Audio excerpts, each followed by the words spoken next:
Hi! Morning రాగానే నేను brush చేసుకొని కిచెన్‌లోకి రాగానే ఇంకా రాత్రి రుబ్బి పెట్టుకున్న పిండ్లున్నాయి. అవన్నీ మిక్స్ చేశానండి. ఇడ్లీ పిండి, దోస పిండి కలిపేసి ఫ్రిడ్జ్‌లో పెట్టేశాను. ఫ్రిడ్జ్‌లో పెట్టిన తర్వాత ఫ్రిడ్జ్‌లోంచి గారెల పిండి తెచ్చి బయట పెట్టేసుకున్నాను. గారెల్లో చట్నీ ఏం చేద్దామని ఆలోచిస్తే గారెల్లోకి మా ఇంట్లో అందరికి ఇష్టపడే చట్నీ ఏంటంటే ఈ టమాటాల చట్నీ అనమాట. టమాటాలు కట్ చేస్తున్నాను. కట్ చేస్తుంటే ఈలోను మా పాప లెగిసొచ్చింది. మా పాప లెగిసొచ్చి నాకు టమాటా కావాలంది. ఆ పాపకు కూడా బ్రష్ చేయించేసి ఆ పాపను పక్కన పెట్టి ఇంకా టమాటాలు కట్ చేసి టమాటా చట్నీ చేస్తున్నానమాట. ఇదిగో టమాటాలు ఫ్రై చేస్తున్నానండి.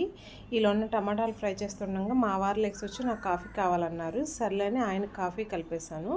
కాఫీ కలిపేసి ఆయనకి ఇచ్చేసి తర్వాత గారెల్లోకి మొత్తం పిండి మిక్స్ చేసుకుని ఉల్లిపాయ, పచ్చిమిరపకాయ, కొత్తిమీర అన్నీ మిక్స్ చేసుకుని గారెలు వేయడం అనేది స్టార్ట్ చేశాను.